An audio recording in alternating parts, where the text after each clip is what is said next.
Thank you for joining me in this last session of the series on Medicaid expansion polling. And today I just want to finish up what we've been talking about and give you a couple other pieces of information.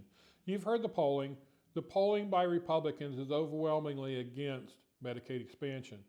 I wonder why that is. Really, once you start learning about Medicaid expansion and its effects and who it affects and how it affects them and how it affects our budget, all of a sudden things don't look so rosy.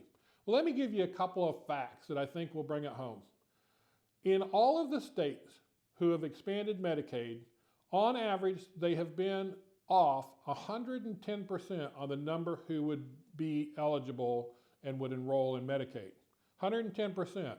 So RKHI, Kansas Health Institute, and others have said that they expect about 150,000 to be enrolled in Medicaid expansion in Kansas if we were to expand Medicaid.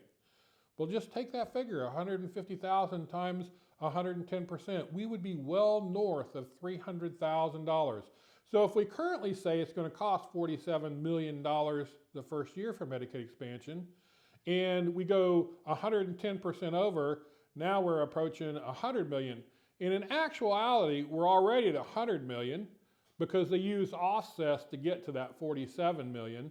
So it could cost easily well over $200 million to expand Medicaid. So that's one problem. Another problem, nationally, 55% of all people who are on Medicaid choose not to work. We here in Kansas believe that everybody should work if they're going to receive services, if they're able to work. We're not saying that if you can't work, you have to work. We're saying if you can work, you need to work. We believe in Kansas, we believe in giving a hand up, not a handout. We believe in getting people to be more self-sufficient for themselves and not rely on the government. In our Medicaid expansion plan that's being debated in the Senate, there is no work requirement. No work requirement. It's a work referral, just that you have to be looking for a job and they're going to track you, but there's no requirement that you have to work. So some of those things are important things for Kansas and for our moral values here in Kansas. We believe in being self-sufficient, being self-reliant. And so we need to do those things that can help that. So as we go through this next session, you're going to hear a lot about Medicaid expansion. I guarantee you it's going to be up front again. I'm going to continue to talk about it. You can bank on getting videos out here about it as we go through this.